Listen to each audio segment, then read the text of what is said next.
Russia and the Mongols. When the Mongol military rolled over Russia between 1237 and 1240, it encountered a relatively new third-wave civilization. Although they had interacted extensively with nomadic people of the steppes north of the Black Sea, nothing had prepared them for the Mongols. Whatever political unity this new civilization of Kievan Rus had early enjoyed was now gone. Various independent princes proved unable to unite even in the face of Mongol onslaught. The devastation wrought by the Mongol assault matched or exceeded anything experienced by the Persians or the Chinese. City after city fell to Mongol forces, which are now armed with catapults and battering rams adopted from the Chinese and Muslims. From the survivors in cities that surrendered early, laborers and skilled craftsmen were deported to other Mongol lands or sold into slavery. Russia's incorporation into the Mongol Empire was very different from the experiences of Persia in earlier centuries. To the Mongols, it was the Kipchak Khanate, named after the Kipchak Turkic-speaking people north of the Caspian and Black Seas among whom the Mongols settled. To the Russians, it was the Khanate of the Golden Horde. By whatever name, the Mongols had conquered Russia, but they did not occupy it as they had China and Russia.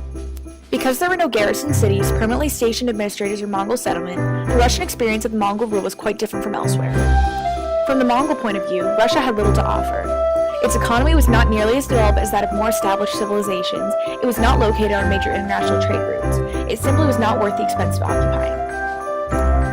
The availability of the extensive steppe lands for pasturing their flocks north of the Black and Caspian Seas meant that the Mongols could maintain their preferred nomadic way of life while remaining in easy reach of Russian cities. However, the Mongol impact was highly uneven.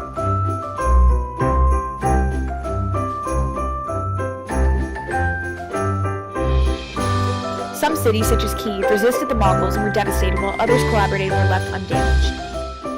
The absence of direct Mongol rule had implications for the Mongols themselves, for they were far less influenced by or assimilated within Russian cultures than their counterparts in China. Even though they remained culturally separate from Russia, eventually the Mongols assimilated to the culture and Islamic faith of the Kipchak people of the steppes.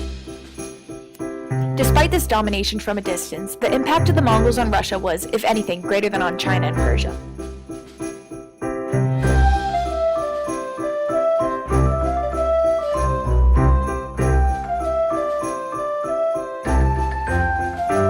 Divisions among the Mongols and the growing strength of the Russian state, centered now in the city of Moscow, enabled the Russians to break the Mongols' hold by the end of the 15th century. The Mongol moment in world history was over.